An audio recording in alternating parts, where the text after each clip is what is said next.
مجھے آج بھی یاد ہے وہ سنڈے کا دن تھا، کیونکہ ہم سب کی چھٹی تھی اور گھر پر دعوت میں کچھ رشتہ دار موجود تھے۔ اس دن میرے بھانجے کے ساتھ ایک ایسا واقعہ پیش آیا جس نے اس کی زندگی تو برباد کر ہی دی، لیکن ہم سب کی زندگی پر بھی ایسا اثر چھوڑا کہ ہم آج تک اس ٹراما سے باہر نہیں آ سکے ہیں۔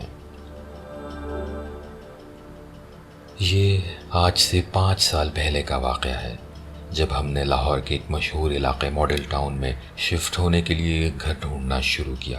ماڈل ٹاؤن میں شفٹ ہونے کی وجہ یہ تھی کہ ہمارے زیادہ تر رشتہ دار اسی علاقے میں رہتے تھے۔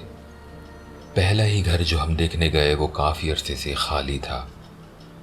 مالک مکان نے اس گھر میں کچھ عرصہ ہی قیام کیا اور بیرون ملک شفٹ ہو گئے۔ تب سے وہ گھر بند تھا، لیکن اس کی کنڈیشن بہت اچھی تھی۔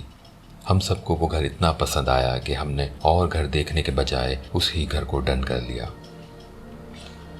گھر میں شفٹ ہونے کے بعد اس واقعے سے پہلے ہمیں کبھی کچھ ایسا خاص محسوس نہیں ہوا تھا، سوائے اس کے کہ ابو کا کہنا تھا کہ جب وہ رات میں تہجد کے لیے اٹھتے ہیں تو ان کو گھر میں بہت ٹھنڈ محسوس ہوتی ہے۔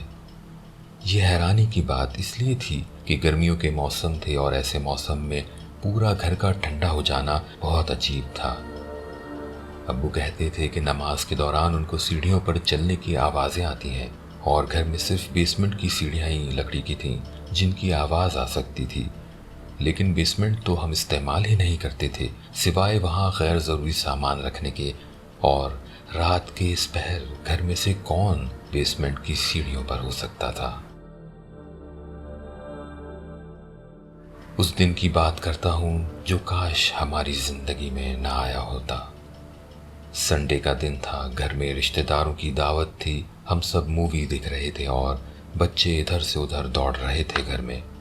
اتنے میں امی نے آواز دی کہ سب اسنیکس کے لیے ڈائننگ ٹیبل پر جمع ہو جائیں، اور سب لوگ ڈائننگ ٹیبل کے اطراف جمع ہو گئے۔ سب بچے بڑے اسنیکس کھا رہے تھے۔ تھوڑی دیر ہوئی ہوگی کہ میری بہن نے اپنی بیٹی نازیہ سے حماد کے بارے میں پوچھا کہ وہ کدھر ہے۔ میری بہن کے 2 جڑواں بچے ہیں، نازیہ اور حماد۔ نازیہ نے جو بات کہی اس نے ہم سب کو چونکا کر رکھ دیا۔ اس نے کہا کہ جب نانی نے اسنیکس کے لیے بلایا اس وقت ہم سب بیسمنٹ میں تھے۔ ہم تمام بچے اوپر آنے لگے، اتنے میں بھائی کو نیچے بیسمنٹ کے سٹور سے ایک آنٹی نے آواز دی۔ میں جب سیڑھیاں چڑھ کر اوپر آ رہی تھی تو میں نے بھائی کو آواز دی، وہ سٹور کے اندر جا رہا تھا۔ اس نے میری آواز نہیں سنی اور میں اوپر آ گئی۔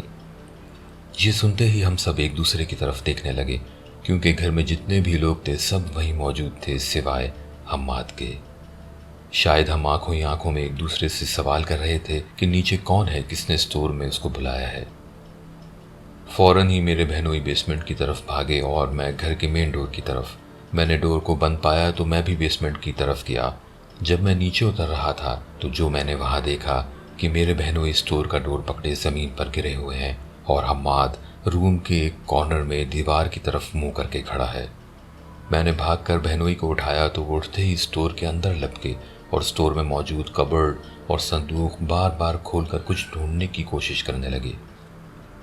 میرے کچھ سمجھ نہیں آ رہا تھا اور وہ اس وقت میری کسی بات کا جواب نہیں دے رہے تھے۔ میں نے ان کا ہاتھ پکڑا اور سٹور سے باہر آ کر بھانجے کو گود میں لیا اور اوپر آ گیا۔ حماد کی حالت بالکل غیر ہو رہی تھی، اس کی آنکھیں اوپر چڑھی ہوئی تھیں۔ امی ابو اس پر دم کرنے لگ گئے۔ حماد نے اپنے ہاتھ میں ایک سفید چھوٹی سی مورتی جیسی چیز بہت ہی طاقت سے پکڑی ہوئی تھی، جو میں نے بہت طاقت لگا کر اس کے ہاتھ سے نکالی۔ یہ ایک عجیب سی چیز تھی، بہت ہی چھوٹی سی اور ایک مورتی کی شکل کی۔ عمران بھائی میرے بہنوئی نے یہ بتایا کہ جب وہ نیچے بیسمنٹ کی طرف بھاگے تو سیڑھیاں اترتے ہوئے انہوں نے دیکھا کہ سٹور کا دروازہ بند ہو رہا ہے۔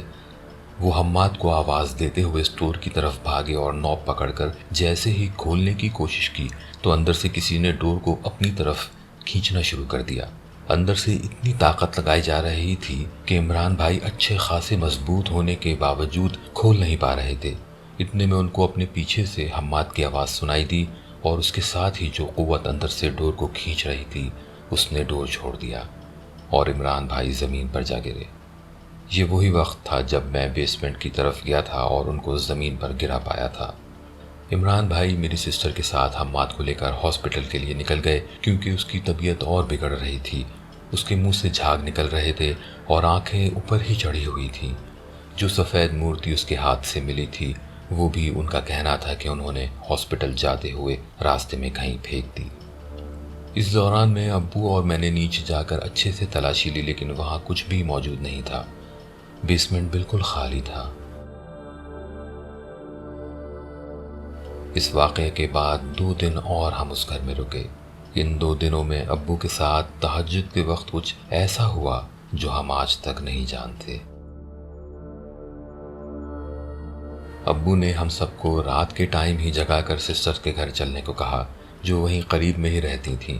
ہم پوچھتے رہے لیکن انہوں نے کچھ نہیں بتایا، بلکہ زیادہ پوچھنے پر غصہ ہونے لگے۔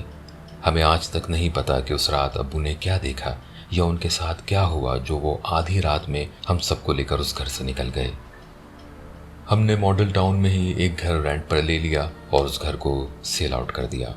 2 بار اس گھر میں لوگ رینٹ پر آئے ہیں، لیکن تھوڑے ہی دنوں میں چھوڑ کر چلے گئے۔ آج بھی وہ گھر خالی ہے۔ اگر آپ ماڈل ٹاؤن میں کسی سے بھی پوچھیں گے تو وہ آپ کو اس گھر تک لے جائے گا۔ اس گھر سے متعلق بہت سی اور باتیں مشہور ہیں، مگر یہ وہ واقعہ تھا جو میری آنکھوں نے دیکھا اور مجھ پر بیتا ہے۔